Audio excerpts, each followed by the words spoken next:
नमस्कार, काय म्हणतायत सगळे? आज बनवली होती फरसबीची भाजी, साधी आपली डाळ आणि वांग्याची कापं.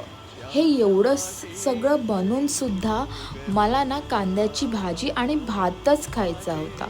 सो मी कांद्याची भाजी बनवली आणि मस्त भात घेतला आणि दाबून खाल्ला.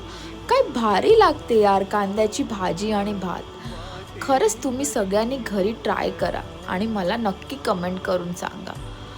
आणि त्यानंतर संध्याकाळसाठी मी रेडी झाले. हळदी कुंकू होता बिल्डिंगमध्ये.